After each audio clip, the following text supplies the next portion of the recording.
the Admirals, maybe a little bit on the rebuild. But we'll see here in just a moment because we're getting ready to kick it off.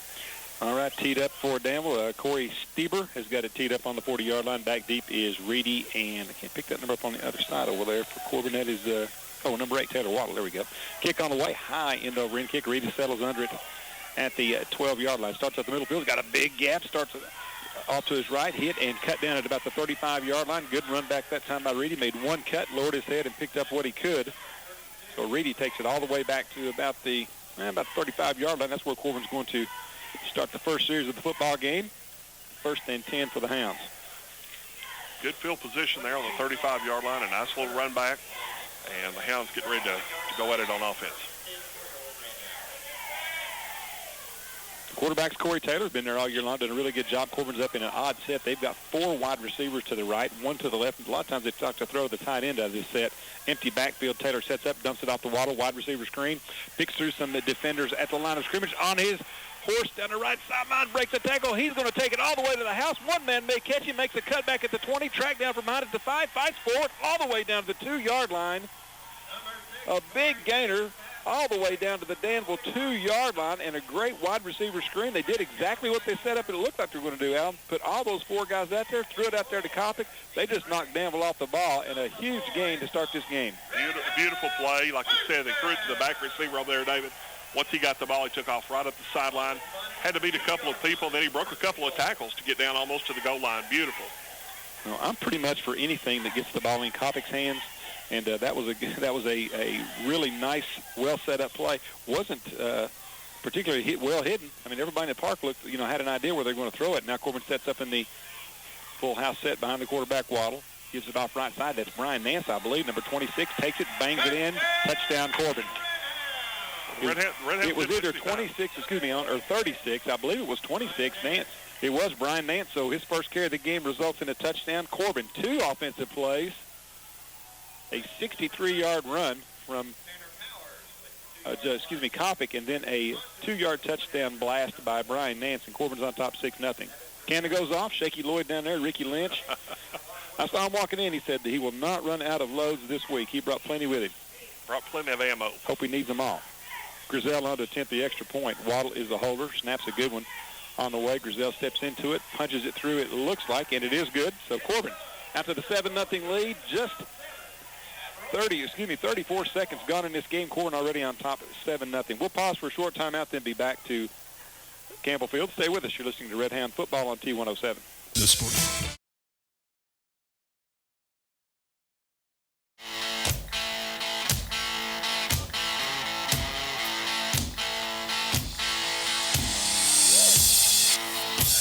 Back to action here. Stephen Ray takes the short kick from Griselle, gets it out over the 40-yard line to about the 45 before he's cut down there. A high pooch kind of kick, Allen.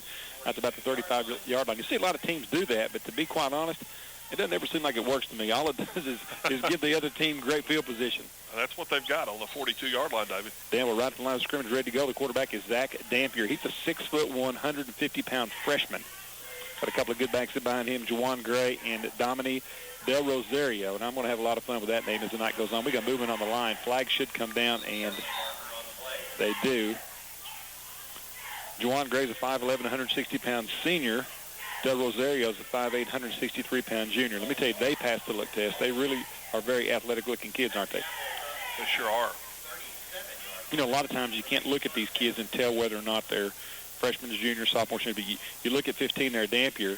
Good-looking athlete, but you can tell he's a young kid. Well, and kids look a lot different from up here where we're at than they do down on the field, David. Yes, they do. They look a little smaller from up here, don't they? They sure do.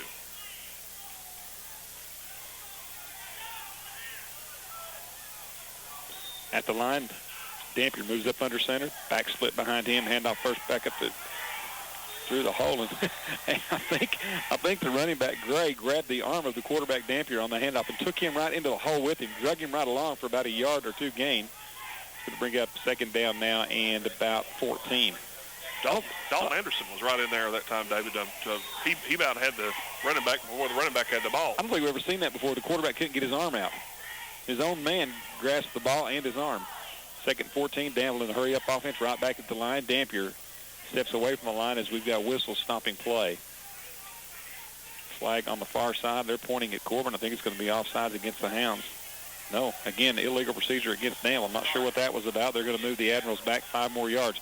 The quarterback over there, the head coach there on the Danville sideline, Clay Clevenger. Now, is this his first year? This is Sam Harp's first year gone from Danville. Is that correct? I believe I believe so, David. I was thinking that. Don't know for sure. Clay Clevenger, he's certainly got big shoes to fill. That's a high school legend that roamed those sidelines for a number of years over at Danville. Hawkins splits him wide to the left side. He's the lone wide out.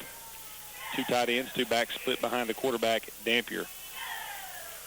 You run the option play, and now they're going to hand it off, on the end around as they get that to Gray. Makes a couple guys miss. He's at 30, 35, 40, 42-yard line before he's hit and cut down there. They faked up the middle of the fullback, then gave it to Juwan Gray out of the slot back around the right side, and had a pretty nice gain. He's going to get back close to the original line of scrimmage, which will bring up 3rd down and 10. He bounced right up in the middle that time, and we over-pursued just a little bit. He curled back out to his right-hand side and caught us inside just a little bit.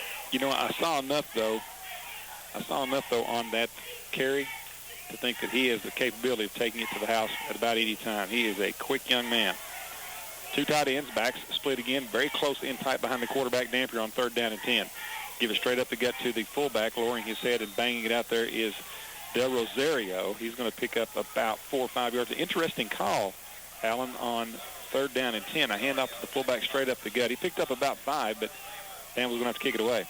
I think they were hoping we would be blitzing, David, and if they got past our line that they would have some open space in the center there, but Corbin didn't bite on it. Either that or they can't pass it, one of the two. Gray's the punter, also a very good running back. Back deep is Waddle and Kopic. Nice snap, no rush, steps into it. Long and over and kick, going to be fielded by Waddle. Takes a stutter step to the left and starts back up the right sideline. Cut down at the right hash mark at about the 30. Good coverage that time by the Admirals, and Corbin will take over on their second series, 1st and 10 at their own 30-yard line. Redhounds lead at 7-0. A 63-yard run from Jake Kopic on the first offensive play of the game for Corbin, then a 2-yard run by Brian Nance. Got the Hounds out on top 7-0.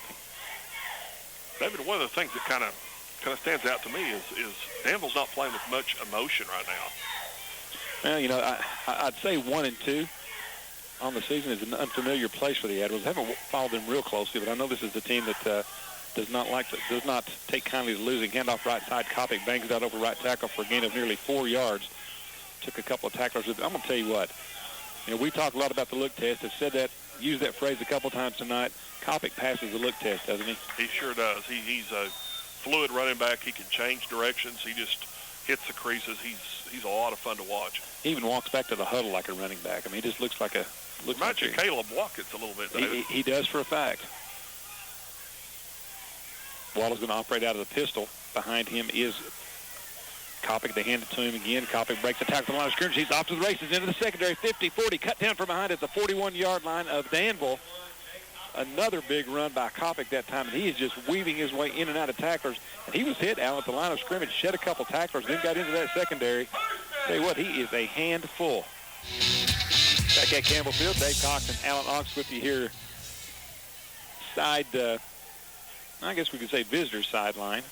We're just above the Danville bench here. Beautiful view. We've been moved over here on this side for, I guess, a good number of years here, and I really like the view over here. Handoff straight up the middle. This is going to be Powers. He's hit right at the line of scrimmage, manages to push the pile to nearly the 40-yard line, may have gained a yard or two. I've been over in that other press box over there, Alan. Let me tell you something. A lot of folks in that press box. That is a crowded house. It sure is, but it's not very big. It's an old stadium, David, and probably back in the day it was sufficient, but second level added to it several years ago, and it's pretty crowded over there. A lot of mystique, though. I've seen that picture using it for a lot of different things. I think it's on the cover of the of one of the programs I've seen. Here's a handoff faked up the middle. It's Waddle working out the shotgun. Takes it around the left side. He's taking this one to the house. He is gone. See you later. 2010. Touchdown, Waddle. Faked it to Kopic off the right tackle. Waddle went around the left side and absolutely outran everybody. Just a beautiful play. And if you'll notice, when he gets going, he has got a stride that is huge. I mean, he takes probably a yard and a half or 2 yards every stride. He can fly. Well, that is a byproduct of Jake Kopic having a great first quarter and Taylor Waddle being a great athlete. When he got around that corner, He looked like he was shot out of Shaky Loy's cannon, let me tell you. Sure did. Grizel on to attempt the extra point. Waddle will be the holder. Snaps a good one. Placement down, kick on the way. It is long enough, and it is good. So Grizel 2 for 2 on the night. Corbin 14-0 lead. 7:42 to go here in the first. Danville trying to get on the board, down 14-0 here. Back to throw is the quarterback Danford. Dumps it off underneath. Got a receiver wide open. Through his hands, incomplete. That's Elijah Juan Ford out of the backfield. He's 5'10", 220-pound senior fullback. He's a good-looking kid. That one went right through his mitts, though. I think if he had caught that, he would have had a big gainer that time. The wide out there that streaked out just took our defensive back out. There was no one out there to cover him, David.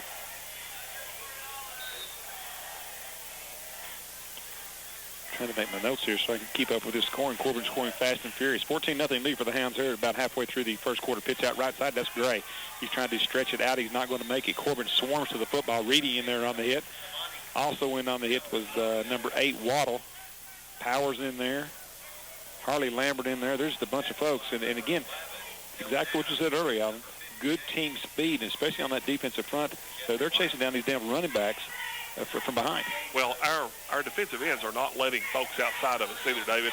They're turning them back in where they can get some help on the tackles. And that's just a great trade of a great defensive team. It's been that way all year long.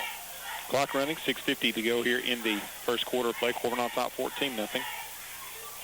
Danford takes it, rolling to his left. Dumps it out underneath, incomplete. The same play they ran a minute ago to 34 Elijah Juan Ford. This time they run it to the left. It is a poor pass overthrown, and that will bring up 4th down for Danville and about 8. The Admirals going to have to kick it away from their own about 32-yard line.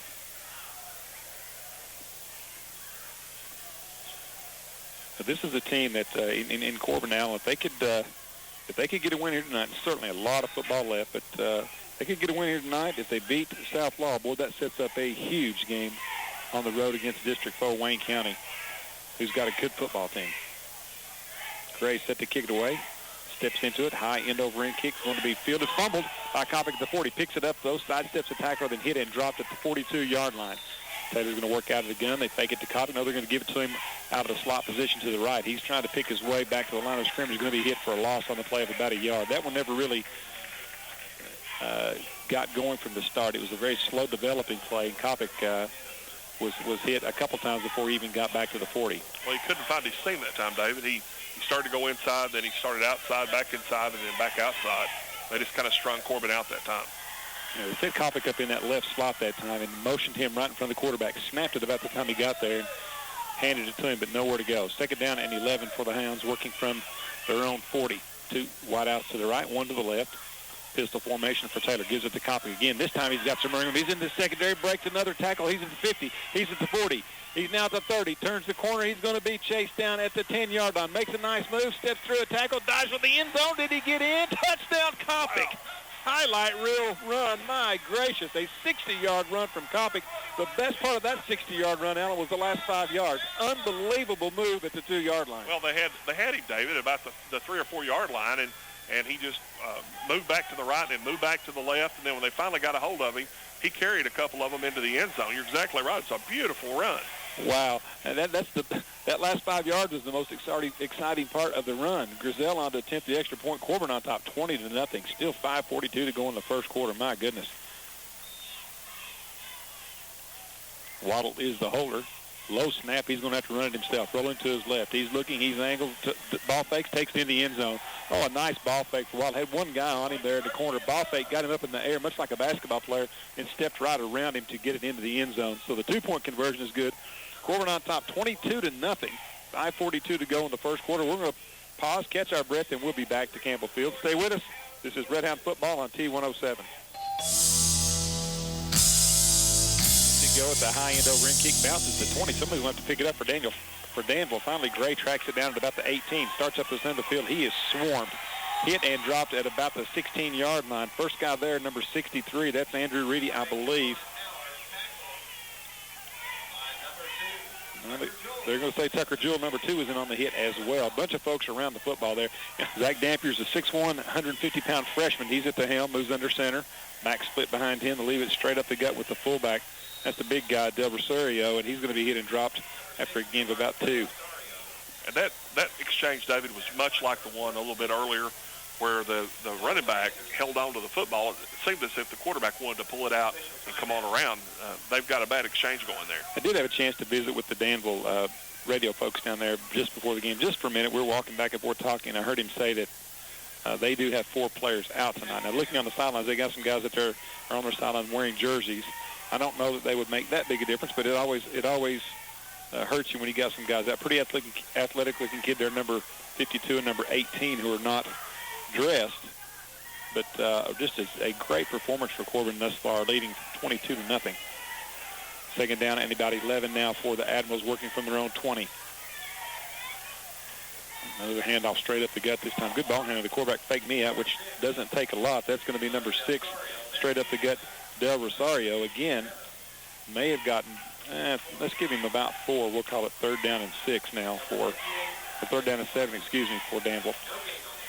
David, you have to think with the emergence of Boyle County as being a power over in that area that perhaps they've taken a little something away from the Danville program. Well, there's a finite number of kids over there, and there's certainly a finite number of really good athletes, and Boyle's had their share. I mean, yes, they have. They've had their share. That's a fact. Danville's going to talk things over. They've got some confusion, a bunch of folks out on the field for them, so they're going to get their numbers straight. Still 4:24 to go in the first quarter. Corbin on top, 22-0. We'll pause for 30 seconds, and then we'll be right back. Stay with us. Redhound football on T107. Danville comes back out of the timeout. The field is spread. They've got wideouts all over the field. Looks like they only got about 4 linemen, and then they got moving on the line. I think there's some confusion there, and it's going to cost them 5 yards. I think that's an illegal formation. I'm going to tell you, I probably know less about formations than anybody in this place. Alan, you're a former official. That just looked funny to me. Well, you have to have 7 men on the line of scrimmage, David. I don't know from this angle. I don't know whether we had that or not, but certainly Danville coming out of a timeout. That's not what they want to see happen. Is go back on the field and lose 5 yards. That's kind of the Kurt Selvey theory of officiating. If it looks funny, it's got to be a penalty. Absolutely. If it looks funny, it was a walk in basketball. He said, call a walk. He said, nobody will argue with that. Back to the goes Dampier, dumps it off underneath, got his man. That is great. Makes a nice move at the 20-25, gets out over the 30-yard line, shows some really good speed all the way out, and picks up the first down to the 38-yard line. I said Gray. Yeah, that is Juwan Gray. And made a nice move at the line of scrimmage. Just a little swing pass, Allen. Actually caught the ball behind the line of scrimmage, and that's just kind of a glorified running play. I think that's probably Danville's first down tonight, David. I don't remember another. You're probably right. Corbin on top, 22-0. 4:10 to go here in the first quarter of play. 2 wide outs to the left, 1 to the right. Dampier moves up under center. He's worked under center most of the night. May have taken another shotgun. They played on their end of the field on the offensive side the entire game thus far here in the first quarter. Handoff straight up the gut. That's the big fullback, 34 Ford. 5'10", 220. He pounds it out for a couple of yards. Last couple of plays, Danville's tried to spread the field out a little bit. I think they've realized they're going to have to open their offense up a little bit if they're going to stay in this ball game. Well, these guys up front, though, Lyford and Harley Lambert, in there also number 64, Cody Lane. These guys get after you pretty good up there. Dalton Anderson, they're pretty solid. Pretty solid. Dampier moves up under center on second down and about 7. Dumps it off underneath, same play that they ran a minute ago. A little swing pass out there to Gray. This time, Corbin having none of it. They track him down at the line of scrimmage, maybe even lost a yard. Really good pursuit out there. And again, look who's out there, Alan. Number 58, all the way from his tackle position, Lyford, chases you down from behind at the sideline. Well, those 4 kids right there in the down position, David, they've been outstanding all year long. They just know how to play. I don't know. It's been some time since I have seen 4 kids that are that strong together on a defensive line. Yeah, and they're not overly big. I mean, they're good-sized kids. Lyford's 6'3", 185, but 185 is not that's not a big defensive lineman in high school football these days. On the field, but it's kind of an interesting dynamic. Got a handoff up the gut nose because it's a broken play, and the quarterback's going to be hit and sacked. He lost a big yard. Just going to be 4th down and 1.5 miles here. They're just about out of the zip code back there. They need to make it to the 45-yard line to pick up the first down, and the ball's placed down at about the 14. And what is that, 31 yards? It's a long way. He had a bad exchange that time. That ball actually hit the ground and bounced back up in his hands.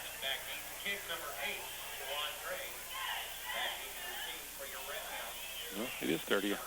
I'll get it right here in a minute. There's a low kick, kind of a knuckleball. Well, takes a nice Danville bounce at the 50. A really good kick, and rolls down all the way to about the 42-yard line. Touchdown there by the Admirals, and Corbin will take over first down and 10. Two wide outs to the left, one to the right. Waddle working out of the pistol. Back set in behind him is going to be Kopic. They give it to the big guy straight up to gut. This time he's hit immediately. May have fumbled the football. I think he did. Well, they're going to say he was down. I'm going to tell you, that was really close to a fumble. There comes the signal, David. We lost it. Yeah, there's the signal. We did lose it. I thought it was a fumble. He went down, and then when I saw him hit the ground on his back, he didn't have the ball with him. And the Danville kid, big number 34, Elijah Juan Ford, steps in and picks up the fumble, so Corbin's turned it over. Well, that's a rare turnover. We've done extremely well this year protecting the football, and we turned it over. And so I believe that's the first time that Danville's been past the 50-yard line all night. Well, it is, and it was on a turnover. So let's see if the Corbin defense can hold. 22-0. Hounds on top. Minute 14 left here in a very slow-moving first quarter of play. A lot of scoring, a lot of penalties. Danville football, they're going to send Juwan Gray, the outstanding running back, all the way out wide to the right side. Keith moves up under center. Looks, tries to find somebody to throw it to, hit and drops. Corbin's defensive line. Cody Lane was there first. Leifert was there. Reedy also in on the hit. Zach Henson. Zach Henson in there. They just collapsed the pocket, and he's going to lose about 3 yards. I'll tell you what, it was the lineman run him so fast, Allen, he didn't even get a chance to set up in the pocket. They tackled him before he got to the pocket. All he was going to do, David, was just stand up and throw that little slant in to the wide out. He didn't even have time to stand up that time. Clock winding down, under a minute to go here, about 45 seconds actually in the first quarter. Wide outs to both sides for Danville. Back split behind the quarterback, Dampier. 6'1" freshman. Keeps it himself, turns the corner, hit and hammered. Just over the 50-yard line, a gain of maybe a yard, got back to the original line of scrimmage. That may be the last play of the quarter. Going to be 3rd and 10 here. Well, they may get one more off. It's going to be close. Clock winding down, 14 seconds to go in the first quarter of play. I think Danville's going to be very content just to let this thing run out. They'd probably like to put it on fast forward right about now. 22-0. Hounds are on top. That's going to bring to a close the first quarter of play. So with one in the books, Corbin on top big. Stick around. We'll be right back. You're listening to Redhound Football on T107. Danville back at the line. Dampier moves up under center. Looks to throw. Fires it long down the right sideline. This one up for grabs. Going to be intercepted. Intercepted back there. A great catch that time by Austin O'Neill. Boy, he played that perfectly. He stayed between the ball and his man. The ball was a bit underthrown, and he just went up and took it away from him. Great play by Austin O'Neill, and Corbin comes away with the turnover. Taylor's going to work out of the pistol. Takes it. Looks up the middle. Can't find anybody. Steps up in the pocket. Fires long down the middle. Got a receiver right there wide open. It's going to be caught by Kai Jackson. Haven't called his name yet tonight, but Jackson with a catch all the way down to the 40-yard line of Danville. That is a 37-yard pass. A bullet right down the middle from Corey Taylor. And Corbin right back in field position again. Beautiful play, beautiful play. Took a little while to develop. The running back coming down the center there and going in toward the center of the field, and then Taylor letting that one go. Just a beautiful pass. Hey, while I got a minute, I need to apologize out there. I was mispronouncing a name last week, or just missed a name, actually. I was calling A.J. Moore by the wrong name. 85 is A.J. Moore. So he's got some folks out there listening. I apologize. Talked to his dad after the game last week. Really nice gentleman, and he corrected me, and I stand corrected. Taylor, left side's going to fake it, keeps himself, turns the corner. He's at 40-yard line, 35, all the way down to about the 32. Good run that time by Corey Taylor. He's going to get it down actually to about the 30. Well, they place him down, first down and 10 again. Well, they're going to say just a touch shy, maybe second down and half a yard. He broke 2 tackles that time, David. One there at the 40 and one at about the 35 on his way down to about the 31-yard line. 22-0. Corbin on top, first and 10 from, second and about a yard from the Danville 31. Some confusion in the Corbin huddle now. The Hounds may have to spend a timeout. Well, if we're going to measure. Okay, that's what it is. The Hounds were confused. I was.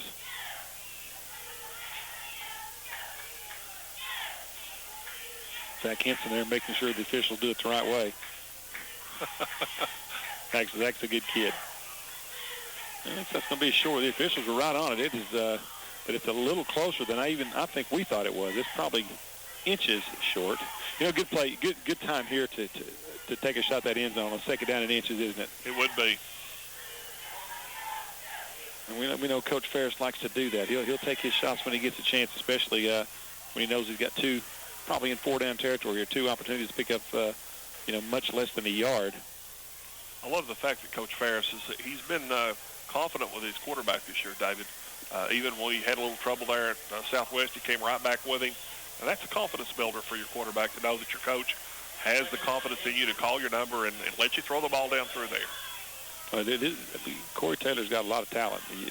He looks like a quarterback. He sets up in the pocket well. He's got some nice pocket presence, and I don't think he's a kid who gets rattled very much just watching him play. Taylor takes it, dumps it off right side. He's got to receive after. He's going to throw it. Firing long down the left side. He's got a man out there. Kai Jackson, touchdown. Beautiful play. That's the old wide receiver pass, I guess you could say. Grizel's extra point attempt is long enough, and it is right down the middle. So Evans stays perfect on the night. 29-0. Corbin on top. 11:06 to go here in the first half of play. And this one is quickly getting out of hand for the Admirals. We're going to take a 30-second break, then be back. So stay with us. You're listening to Redhound Football on T107. Dampier moves up under center, looks to throw it. Freshman steps back, fires off the right side. Complete out there and drilled to the ground. Great hit that time by Austin O'Neill. Gain of about 6 or 7 on the play. I'm going to say about 5 maybe. I think it was Juwan Gray making the catch. I'm impressed at how he's playing out there at corner tonight, David. He's had a good little ball game. He's a tough kid out there. He's an aggressive kid. He's always got his nose around the football, and got his first interception tonight on the last series, which led to a 31-yard touchdown pass from Taylor to Jackson. 2 big catches in that series for Kai Jackson. I'm looking, and is Kai playing defense tonight? We've not called his name on the defensive side. Pitch out left side. Gray tries to get around the corner, steps through a couple tackles on scripts. He's off to the races down the left sideline, 50-40, still on his feet. Chased down all the way down to the Corbin 32-yard line. Ran down from behind by Dalton Anderson, but a good run from Juwan Gray. A little bit of a breakdown that time, but even at that, David, you can sense that Danville just does not have the speed that they've had in the past. In the past, that running back would have been gone down the sideline, and it would have been 6 for the Admirals. 34-yard run, or Corbin's speed is good enough to chase him down, 1 of the 2. That might very well be the case. Maybe a combination of both. Yeah. But he was pursued well, and again, Anderson had a nice angle on him. Wide outs to both sides. Back set really closely in behind the quarterback, Dampier. Turns going to keep it handed up straight up the middle. Big guy, that's Ford. He's got some running room all the way down inside the 20, down to about the 18-yard line before he's cut down there. By far, Danville's best drive of the game. That's the first time that the quarterback and that fullback have had a good exchange all night long. And once he took the ball, he just cut back to the left there just a little bit. We've over-pursued on that one, and a nice little run. 5'10", 220 pounds. He's a load, let me tell you. Danville, their deepest drive of the night into Corbin territory, 1st and 10 from their own 18. Wide outs to both sides. They've got the field spread. 2 backs split behind the quarterback, Dampier. Leaves it off straight up the gut again. That's Ford that loses the football, but he was down. Good call by the official. All the way down to about the 12-yard line, a gain of 6. They found something they like. They've kind of spread that field, Allen, and they're running it right up the gut with the big fullback. Well, I think they know they can't go one-on-one with us in there, David, so they're spreading us out. Our backers are moving out there just a little bit. It enables us to not be able to blitz as much, and it's giving them a little bit of room in the center there. Take it down in 5 for Danville, working from the Corbin 12-yard line. And up straight up the middle this time. This is a different running back, number 6, Del Rosario. And he's going to have a short gainer of about a yard or 2. There was a penalty flag that came down late on that play. They're talking to Corbin, it looks like. Like a face mask, David. Oh. Yeah, they were talking to Corbin. They're telling him not to do that again. That's what they were saying. That's good advice. So the penalty will go against Corbin. The ball's on the 12, so is that half the distance to go? Let's see here. It'll be an automatic first down. Yeah, that's what they're going to do. So they'll take it down to the 6-yard line. First and goal for the Admirals. Corbin on top, 29-0. Danville threatening here. Dampier moves up under center. Looks over at the Danville sideline. I think there may be a little confusion on the line. He's going to step under center now, though, and go ahead and run the play. Keeps it himself, starts around the left side, breaks the tackle, gets down to the 4-yard line. Pretty good play that time by number 11 for Corbin. That is Dylan Adams. Tripped him up in the backfield. May have saved a touchdown. Second down and goal now from about the 4 for the Admirals. This series has looked entirely different for the Danville offense. Yes, it has. First time tonight they've actually looked like they've got anything going. A couple of big runs by Danville backs. Dampier moves up under center. Takes it quick pitch right side. Turning the corner, hit and dropped as a new running back in the game for the Admirals. That is number 32, Ray Bradshaw. His first carry of the game. He's going to be cut down right at the line of scrimmage. Harley Lambert made that tackle, David, on the running back that time. From behind. From behind. I'm going to tell you what, I like that kid all year long. This is a really good defensive line. I can see a scenario where they run up against a huge offensive line and some really big strength. They could potentially get overpowered, but I'm going to tell you what, nobody's going to outquick them. These guys are 180, 190, maybe 200 pounds, and they're tough. Handoff up the gut. Juwan Gray's got some room, shifts gears, takes it in, touchdown Danville. Made a guy miss in the backfield, and a nice little cut back against the grain, takes it in from 5 yards out, 6 yards out, excuse me, and Danville's on the board for the first time tonight. They cut into the Corbin lead, 29-6 now with the extra point coming up. Snaps a good one, kick on the way. Stever steps into it, he booms that one. Right off the top of a TV truck over there, looked like.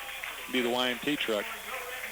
Extra point good, 29-7 your score, 7:23 to go in the half. We'll pause for a timeout, then be back to Campbell Field. Stay with us. This is Redhound football on T107.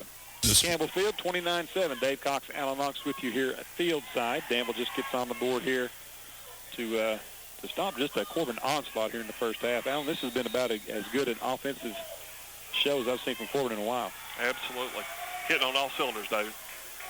Stever steps into the kick. Boy, he's a nice kicker. Booms this one deep inside the 10 all the way down to the 5. Fumble back there by Reedy. He picks it up, starts up the left sideline, gets a couple of blocks, still on his feet, hurdles a tackler at the 25, and is going to go down in a heap at about the 30-yard line. Good run back that time by Reedy. It looks like looked as if that one may have trouble there for Corbin as he fumbled the football and kind of rolled backwards towards the goal line. He picked it up and managed to get it out to the 30-yard line. It's going to be interesting to see if Corbin picks it right back up on offense and goes back down the field with it after Danville comes down and scores on us, David. I don't think Corbin has had to, they've not had to punt tonight, have they? I don't think so. 29-7, Corbin on top, 7:13 to go in the first half of play. Lots of good football going on throughout southeastern Kentucky. Our guy Dave back at the station is going to try and get us a score on the Williamsburg-Wayne County game. That one, I think, potentially really competitive game. Handoff to Waddle coming out of the slot from the left side, trying to get around the corner. Is going to be hit and dropped at the 30, maybe 32-yard line. Very good pursuit by Danville as they played that one well. A gain of only a couple on the play will bring up second down and 8 for Corbin. They did an excellent job that time of just stringing him out. The defensive end did not let him outside, and the backers then came from the inside to help him out, and they played that really well that time. Clock moving, 6:40 to go in the first half of play. 29-7, Corbin on top. We'll take a few minutes to run through all this scoring here at the half. Halftime stats brought to you by Tri-County Sporting Goods. Here's Hoppick straight up the middle. He is hit and popped. Boy, he was stood straight up at the 35-yard line. Gained about 3, but I'm going to tell you what, they stood him straight up in the hole and peppered him. Danville playing with a little bit of little vulnerability now, Alan. Well, they are. I was just getting ready to make the point, David, that they look a little bit like they're rejuvenated. I'm sure that that score's probably pumped a little life into them. Well, that's probably his hardest shot as Hoppick's taken this year. He's a hard guy to hit. He runs pretty low to the ground, and he's pretty shifty. But that time he got popped right in the hole. Taylor working out of the gun, back to throw, sets up, fires down the left side. He's got a receiver right there. It's caught. Nice catch up there by Reedy. He's at the 50. He's at the 40 down the left sideline. Turns on the afterburners. 30, 20, flipped. at the 15-yard line. What a play that time by Reedy, and a great throw by Taylor. A little crossing route. Caught Reedy coming across the middle of the field one-on-one, and just a perfect throw by Taylor all the way down to the 15-yard line of Danville. Beautiful catch there by Reedy, and once he got a hold of the football, David, he knows what to do with it. He shot right down the sideline, and then, like you said there at the very end, he got flipped over. He went feet overhead and landed right there where the ball's down. Yeah, that's Harrison Reedy, by the way. Yeah. Number 5. We say Reedy in there. They could be one of 3, but that was Harrison, and a great toss and catch that time. 1st and 10 for Corbin from the 16. Handoff up the gut. Kopic picks his way off right tackle, still moving. He keeps his feet churning and gets down near the 10-yard line. Gain of about 5, maybe 6 on the play. Kopic that time started to cut up in the center and saw that he couldn't go that way. Changed directions as he does extremely well, and moved over a couple of holes and then cut it right up, David. 5 minutes to go in the half. Corbin on top, 29-7. Starting to cool off just a bit out here. A little nip in the air.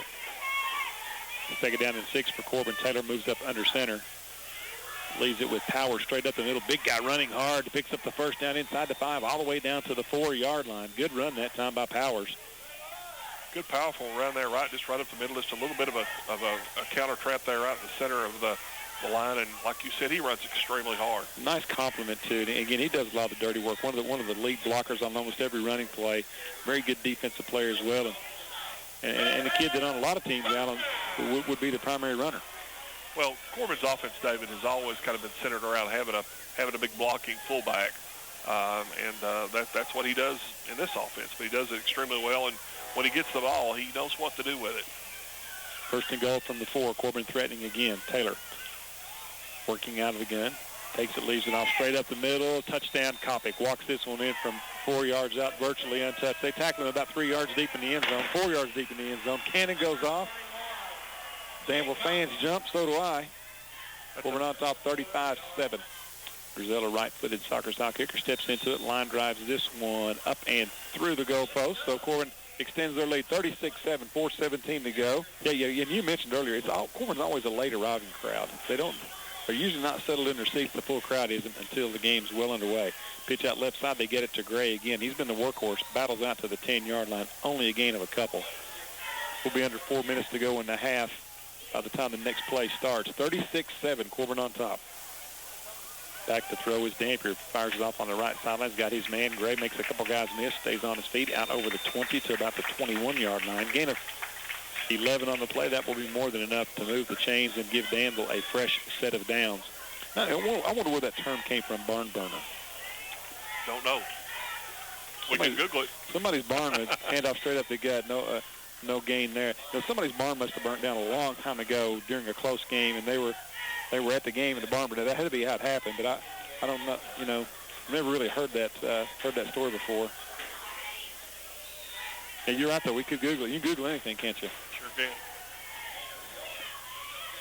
Take it down to 9 from about the 22-yard line. We'll be under 2.5 minutes to go in the half by the time this play starts. 36-7. Corbin on top. Dave Cox and Alan Locks with you here. Thanks for tuning in. Handoff straight up the middle. Big guy Ford is going to be hit and stacked up. No room whatsoever. So Corbin's made some adjustments along that front line there, Alan. A couple big hitters straight up the middle. I said that was Ford. Actually, that was number 32, Bradshaw. He's had a couple carries here in this second quarter. But Corbin's made some adjustments, and what got Danville down the field the last time they scored has not worked thus far in this drive. No, it hasn't. We have a great coaching staff, David. They're going to make adjustments all throughout the game. They've seen it all and done it all, and they know how to counter these things. Here's the blitz, and they've got the quarterback, a big sack all the way back to the 15-yard line. He was dumped. Powers, blitzing from his linebacker position, takes him down before he ever got a chance to get set up. And, boy, that's just a great defensive foul. Wherever Powers lined up at, he came through virtually untouched. Drops the quarterback, Dampier, for a big loss on the play. Looks like all the way back near the 15. Ball on the 19. He'll hit this one from about the 5. Takes the snap, steps into the punt. Low spiral. It's going to be fielded by Kopic. Juggles it. They try to set up the reverse. He does. Hands it off to Taylor. He's gone. Down the left sideline. See you later. Out of here. Touchdown. Taylor Waddle takes the hand off from Kopic. The cannon goes off again, and that is a 45-yard touchdown return on a punt. I believe his third of the year for Waddle. And, that play looked bad at first. Coppy juggled the punt, got the handle on it just in time to give it to Waddle, streaking behind him. That was to the short side of the field, too, Alan. Takes her off the sideline, and that was untouched. Well, it sure was. And I think the time that it took for him to gain control of the ball, David, Danville kind of went to him. And so when Waddle come across and the handoff took place, he just had that seam up the sideline. And like I said, he can fly. He's got a huge stride, and he turned it on that time. Beautiful play. Well, this one is completely out of hand now for and I missed a touchdown somewhere. I'm going to quit trying to write these scores down. Grizel's extra point is no good this time as he pulled that one left just a bit. 42-7, Corbin on top, a minute 35 to go. So much for getting up by 36. They're up by 35. But at any rate, this is, and again, this is certainly not a typical Danville team. This team is as tradition-rich as any team in the state in the history of Kentucky football, and certainly a down year for the Admirals, but I can remember some really, really good football games between these two teams throughout the years, and you probably played some of those. Well, and you have to think, too, David, that when you've got a coach like Coach Harp, who has been such an institution over there, and he steps down and goes in a different direction, and, it's a big adjustment for these kids, and I'm sure that they'll get their feet back underneath themselves, and you'll see this Danville team come back bigger and better and stronger than what they were before. And again, I have to think that Boyle County probably has had a little bit of a takedown on this group, too. Well, I'm looking up and down the roster. I only count 7 seniors. 7 seniors on the entire roster. Very young team. Grizel, long end-over-end kick, drives Gray back inside the 15. Starts up the middle field, hit and dropped over the 31 to about the 32-yard line, maybe. Actually, that was Del Rosario. But, again, 7 seniors, but they only got about 27 players out there. So, maybe 20, maybe 29. Depends on if you want to count the 2 guys on the sidelines there that are injured. But still only 29 guys on your roster. That's a small number for this program. And size-wise, they're pretty small too, Dave. We talked even before the kickoff tonight during the warm-up about their size, and just not a traditional Danville Admiral-looking team. 1st and 10 for the Ads on their own 32. Pitch out right side. They get it to Bradshaw. Cuts it up against the grain, breaks a tackle or 2. Out over the 35, maybe the 37-yard line. Nice gain of 5. Clock running, a minute 20 to go here in the first half of play. Corbin on top, 42-7. All I can say right now is, wow, we have seen a highlight reel thus far in the first half offensively for Corbin. Kopic's well over 100 yards rushing. Waddle's over 100 yards of offense. Handoff straight up the gut. Boy, there's a big gaping hole right there for Gray. Breaks into the secondary. Shifts gears. Is still on his feet all the way down to the Corbin 35-yard line. That was a great bit of ball handling by the quarterback, Zach Dampier. Faked the pitch to the right, Allen. Everybody went that way. Then he handed off on a little delayed draw to the fullback, or the tailback, I should say. And Gray takes it all the way down to Corbin 35. Well, he completely fooled our defense that time, David. I think they were maybe napping just a little bit, and a quick hitter right up the middle. There was a lot of room to run in there. Well, Danville threatening here. 1st and 10 from the Corbin 37. Clock is a factor. 47 seconds to go here in the half. And, boy, Dampier taking his time at the line. He's let 10 seconds run off here, directing traffic. Back to throw, sets up, dumps it off in the flats. Got his man out there. That's going to be Gray. Hit and dropped. He does everything for this Danville team. Runs it some, runs back, kicks some. He's also a punter, and he's the leading receiver on the team. Makes the catch at the 30. Timeout taken by the Admirals. I believe that is their last timeout of the half. We'll hold on to it right here. 32 seconds to go in the first half of play. Corbin on top, 42-7.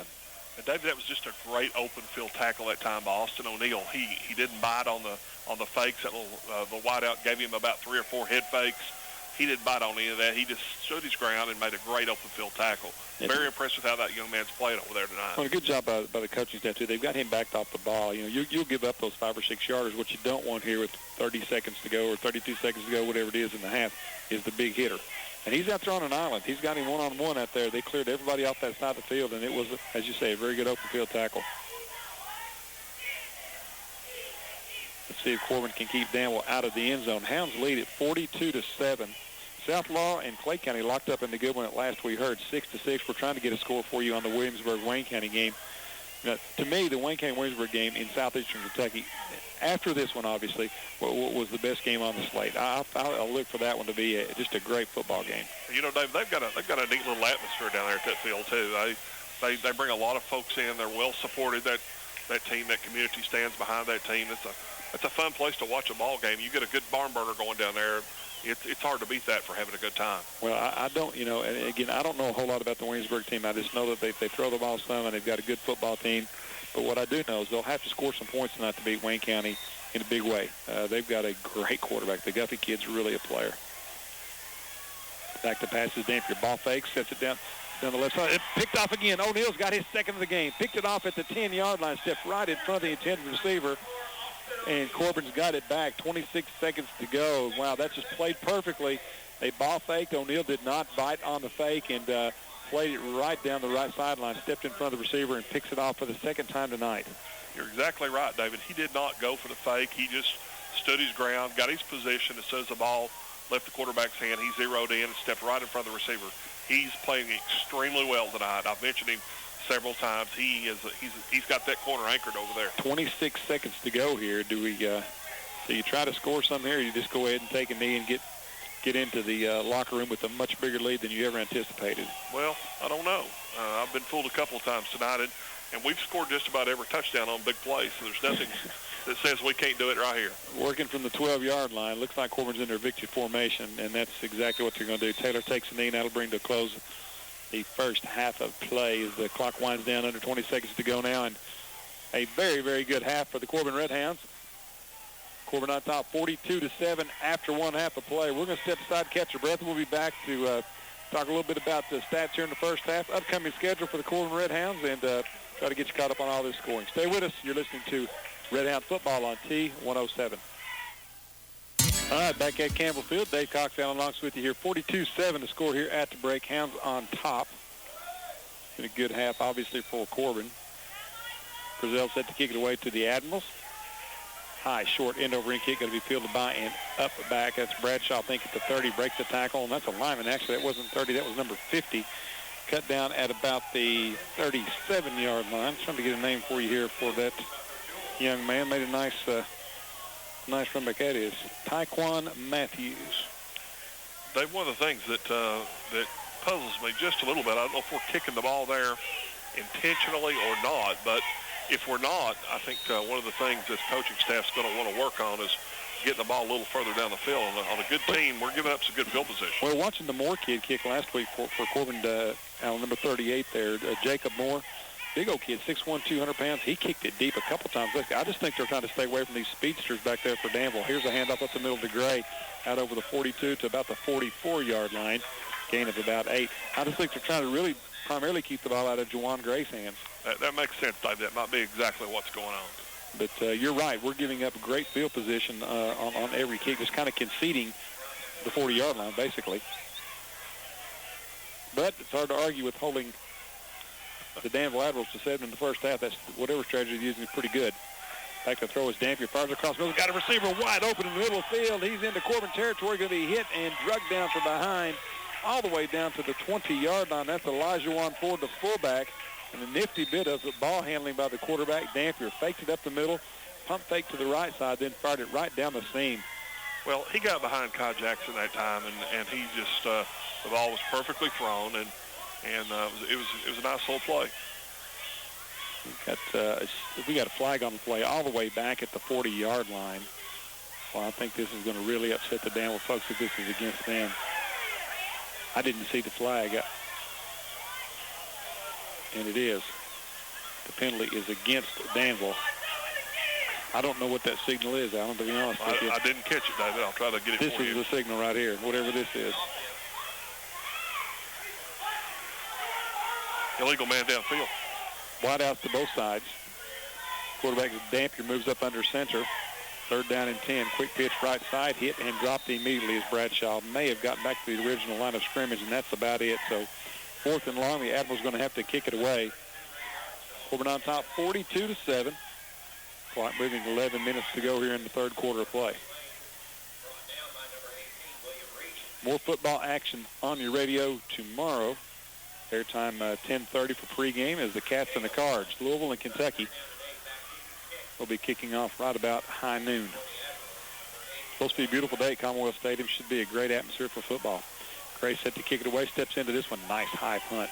Fair catch called for by Waddle. Fields it cleanly at the 30. First down and 10 for the Hounds, going the other way from their own 30-yard line. I don't know really, I can't get a feel for how that game's going to go. I'm really worried that Louisville's going to come in and score a ton of points and then get on top of Kentucky early and just kind of pound them in the ground. But then there's just something inside of me that says maybe Kentucky could pull a rabbit out of a hat tomorrow. I think the Cats will play with a lot of emotion, but Louisville's got a great football team, and of course Bridgewater is a Heisman candidate. He's going to throw the ball, and I think they're going to score some points on us.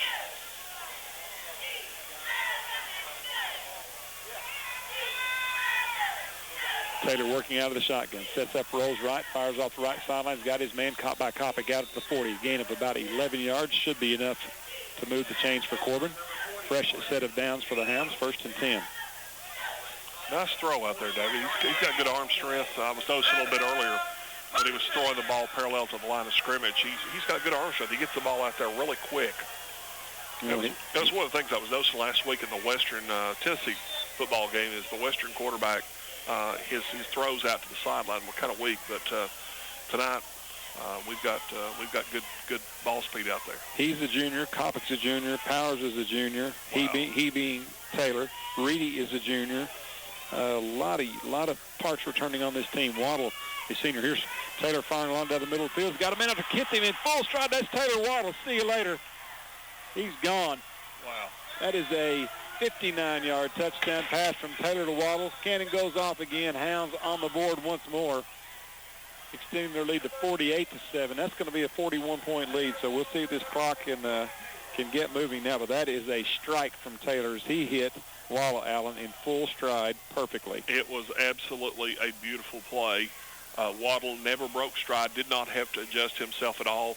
Just stuck his arms out, and the ball fell right in his hands. Tell you something we've not talked very much about, and I was thinking about this the other day, and it certainly bears mentioning, especially after a play like that.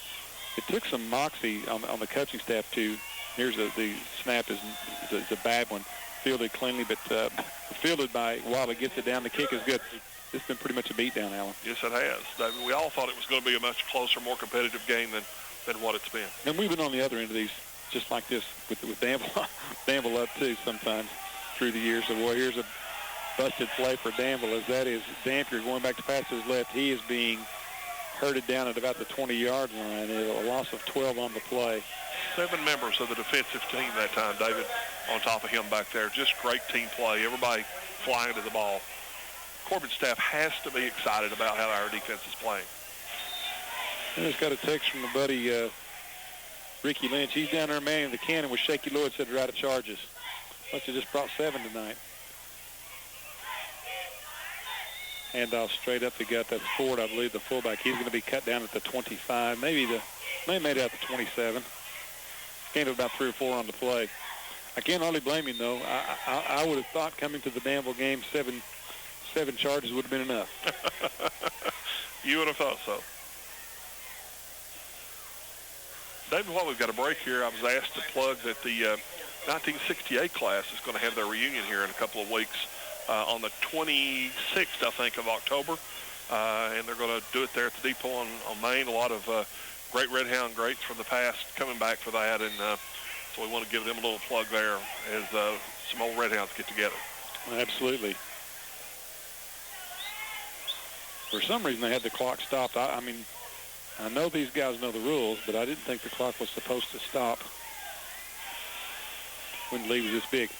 Pitch out right side. Bradshaw makes a couple guys miss. And then, actually, that's not Bradshaw. Check that. That's going to be number 24, Stephen Ray. Makes a couple guys miss. He's just a sophomore. Gets it out to about the 35-yard line. Gain of about 8 on the play.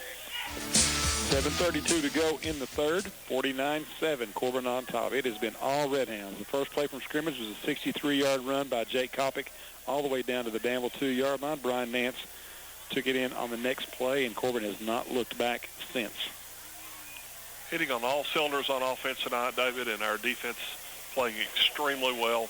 Our defensive backfield tonight has just been outstanding, and Corbin has had a true all-around game performance.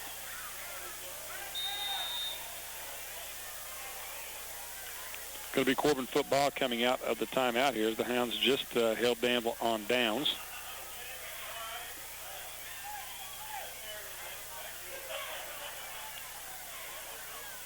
That's going to be Taylor working out of the gun. He's going to keep it himself. Ducks under a tackler at the line of scrimmage and then hit down at the 35. Not much running room at all. Picked up a couple of yards. You know, that's one thing we don't see Corey do a whole lot is run the football. He's a pretty nifty ball handler.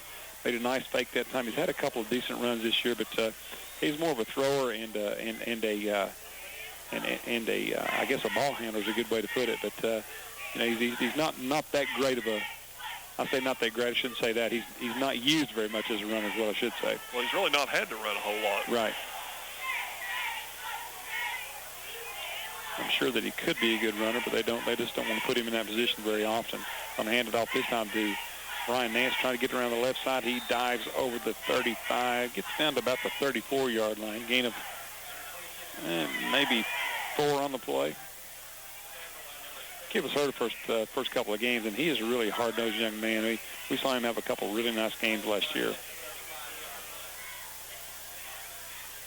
Actually, he didn't gain 4 yards. He only gained a couple of yards. I was looking at the scoreboard as opposed to what he actually gained. So it looks like it's going to be about 3rd down and 8 for the Hounds. Clock continues to run. Just about 6 minutes left to go in the 3rd quarter. Out of whistle, and looks like we've got another timeout here. This time it's going to be taken by Danville. They had some personnel issues. All right, 3rd down and 8. Taylor's got him back out on the field. He's going to work out of the shotgun, empty backfield, rolls to his right. Chased out of the pocket, still looking, dumps it off underneath. That one hit a cheerleader, I believe. Overthrew his guy at about the 25, and so that's going to bring up 4th down for Corbin. Maybe 4-down territory here, working from the 35-yard line of Danville.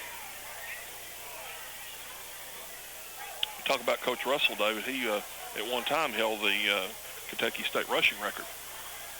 You know, I remember that now. Boy, he was a good player. He was an awesome little running back from a high school, Everest High School, a little small school up in Harlan County.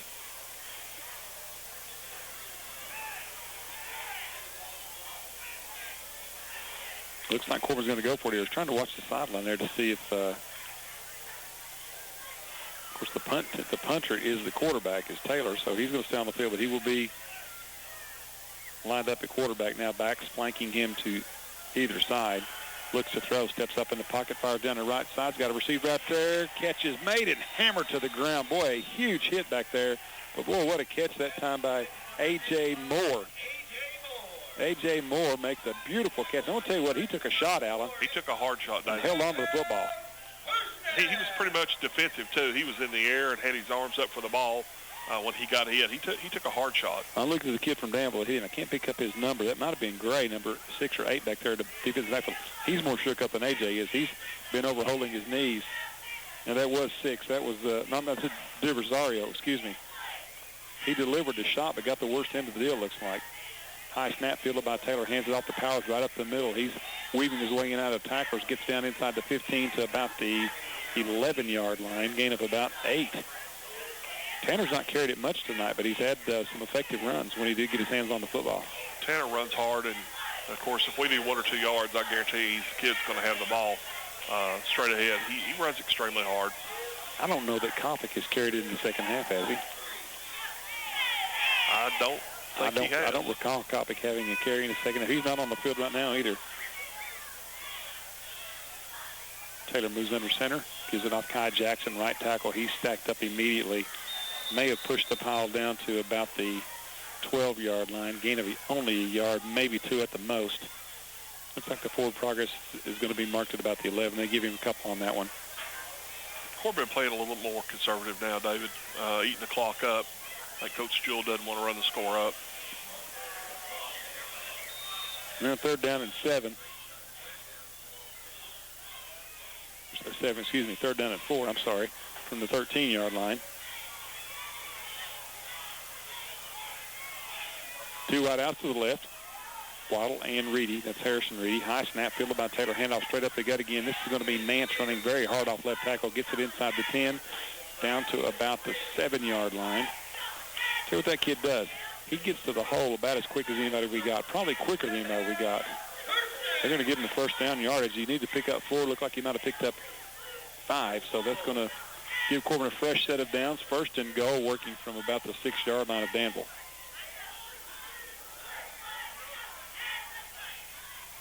Taylor leaves it off Nance again. Sidesteps the tackler, then he's tracked down in the backfield, dumped at the 8-yard line for a loss on the play of about 2. He got stuffed up that time on his assigned hole and tried to cut outside, and when he did, they just had good pursuit on the defense, and they dropped him for a little bit of a loss. Still second down and go. Looks like Corbin's bringing in their second-team offense now. We'll see Tucker Jewell coming out onto the field, as is number 15, Drew Carter. He's in the game. Number 25, that's Dylan Brock. He's in the football game as well. They're going to leave Taylor in. This is the new backfield. They hand it off right side to Carter. He is hit and stacked up short of the 5-yard line. We'll bring up 4th down and goal from about the 6.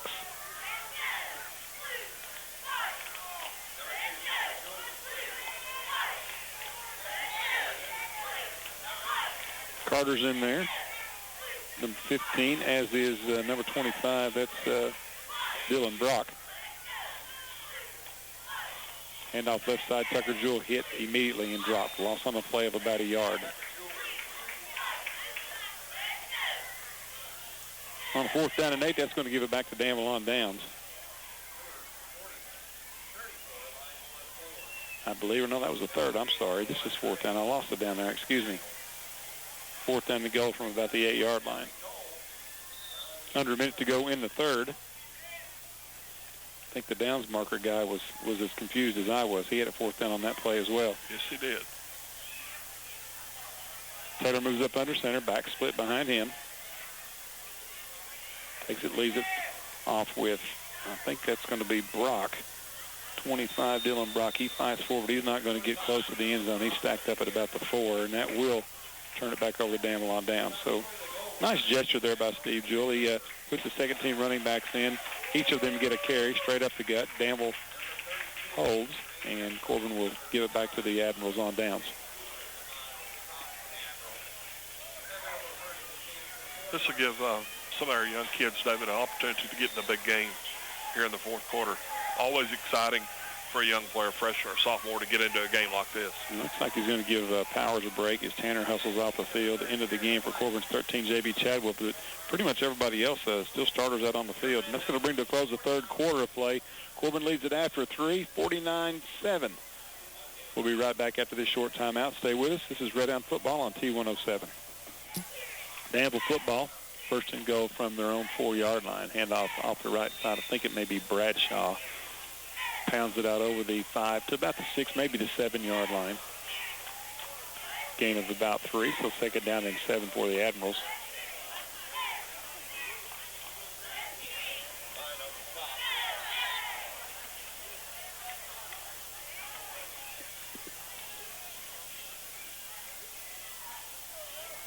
Danville football. Second down and 7 now. Corbin on top, 49-7. And up at the middle, Gray is going to get it out over the 6, maybe 7, 8-yard line, possibly only a gain of a yard or maybe a couple. Is going to bring up 3rd down and about 5 now for the Admirals. Playing with their back to their own goal line here. Dangerous territory, Alan. It sure is, David, and I don't think too many folks are going to run right up the gut on us. Our defensive line way too strong for that. Danville's going to have to open it up if they're going to get back in the game. I tell you what, it is. The temperature has dropped tremendously here in the last hour or so. This is they're calling for potentially record lows tonight. Back to throw is Dampier, incomplete off the right side, pass right through the hands of his intended receiver. He's going to bring up 4th down and long. That's number 2 out there was Chris Davis. Pretty good pass. Hit him, went right through his mitts there. Hit him in a good spot for the quarterback, but a bad spot for Chris Davis. It went right through his hands. Danville's going to have to kick it away from their own end zone, or close to it anyway.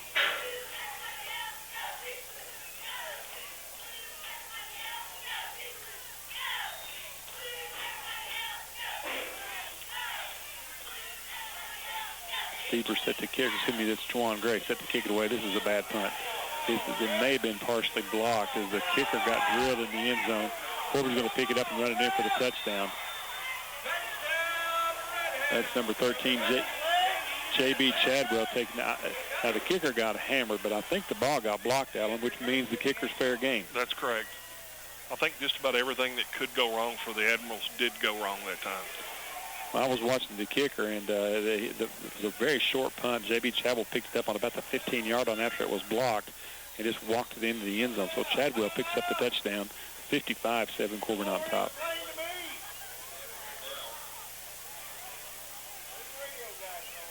I think the Danville coaching staff, David, is going to ask some questions about that.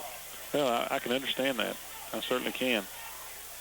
But I think the ball was partially blocked again from here. We kind of got a bad angle. That's down to our right on the post office end, if you're familiar with Corbin's field, and really couldn't tell from here. But it looked as if, at least the way the ball came out, it looked as if it was blocked. It was kind of wobbly, and that kid punted the ball well all night long. If it wasn't blocked, then it was a really short punt. Well, you have to think it was because it was almost, it went like 5 or 10 yards is all it went, and it had a funny wiggle to it too. So I don't think it came off the side of his foot. The referee, Don White, standing right back next to it, so I think he would have made that call in a heartbeat if it had been a roughing. Well, 9:24 to go. Again, if Corbin, and you're going after that punt, if you're going to try to block it, you better block it because you got a big lead right here. You certainly don't want to rough the punter, and I'm sure that Steve Jewell was a little bit nervous and his guy getting that close to the punter until he saw him hit the football. Grizel on to try to extend the lead. Corbin on top, 55-7. Kick is on the way, and this one was blocked. No good. So Grizel misses, and Corbin on top, 55-7. 9:24 to go. We'll take a timeout, then be back to Campbell Field. Stick around. You're listening to Redhound Football on T107. 55-7, Corbin on top. 9:24 to go here in the football game. It's got an update on our first update of the night on the Wayne County-Williamsburg game. 26-6, Wayne County on top. Kind of expected to be a little closer than that, but I did know this much. I knew Wayne County was going to be good. I thought they would be anyway, certainly able to score points. But the Cardinals on top of the Yellow Jackets, 26-6. Moore set to kick it away, booms this one. High end over end kick. Tries to Danville back all the way back inside the 10 to about the 8-yard line. Starting at the left side, runs into his own man. Bounces it outside of the 25. That's Tyreek Bradshaw. Pretty good run back there for Bradshaw. He's just a sophomore.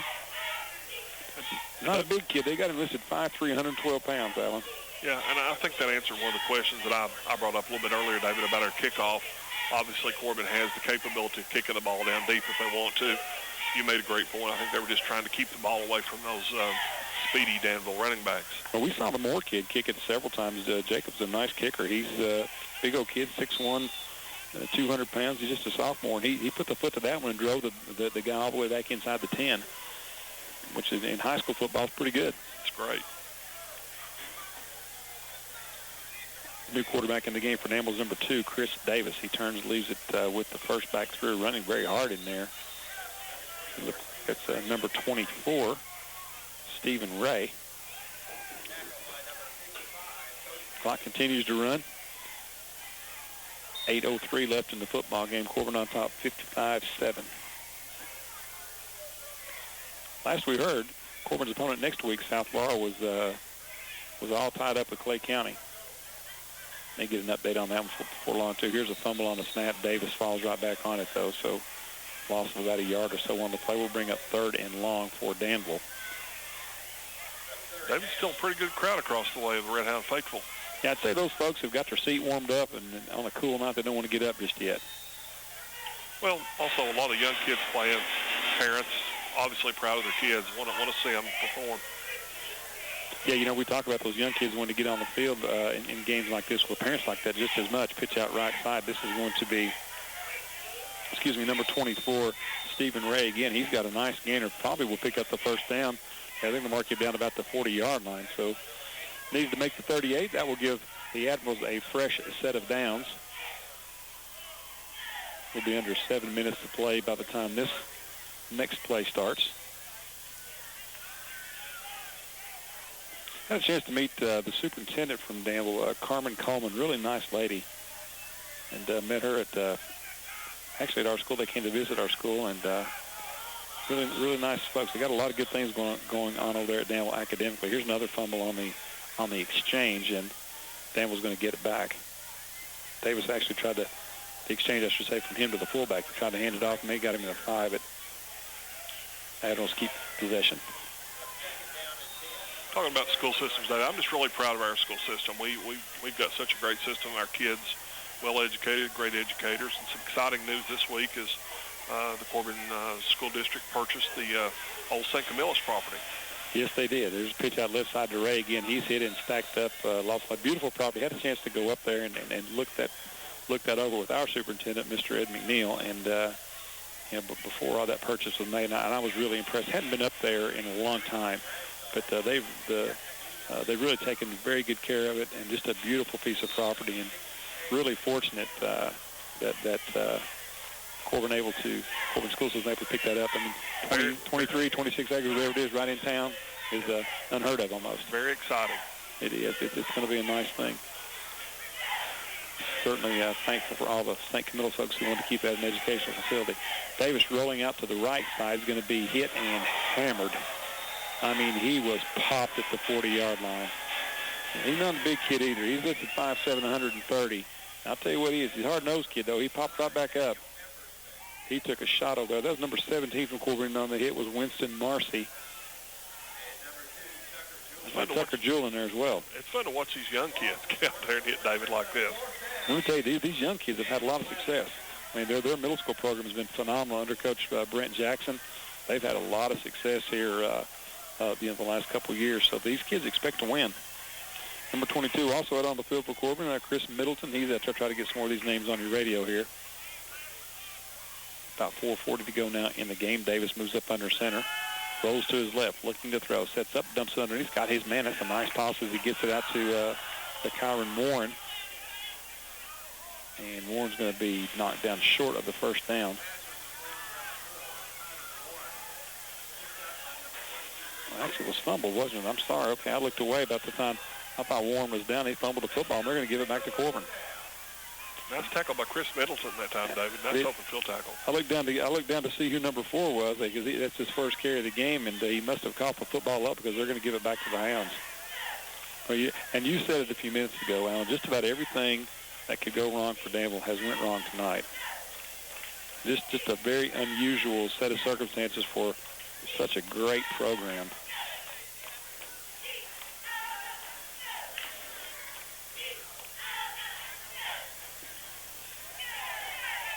Braden Sevier splits wide to the right side for Corbin.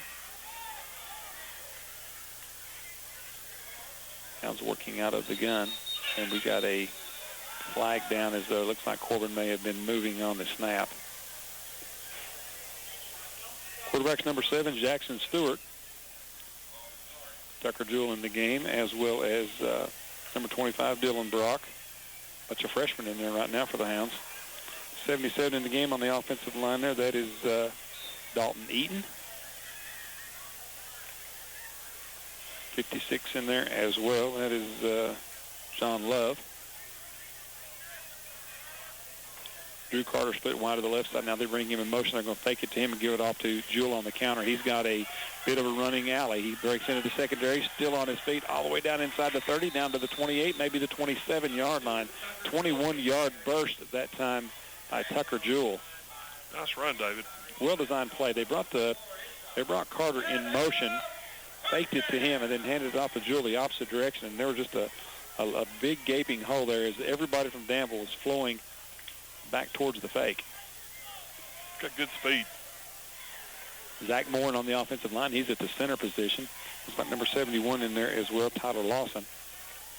Hand off straight up the gut. Some running room for Dylan Brock. He gets it down to the 20-yard line, gain of about 8. Clock continues to run. 2:30 to go now in the football game. Corbin on top, 55-7.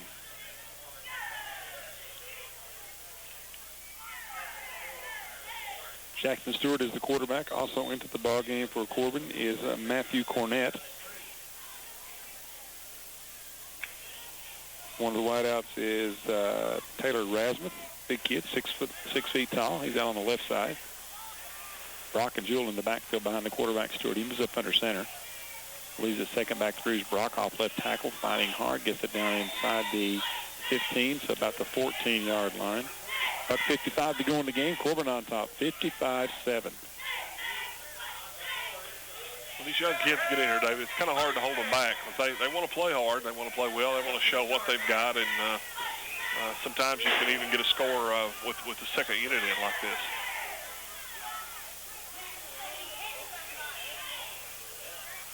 Minute 34 to go. Clock winding down here in this football game. Corbin's going to move to 4-0 on the season.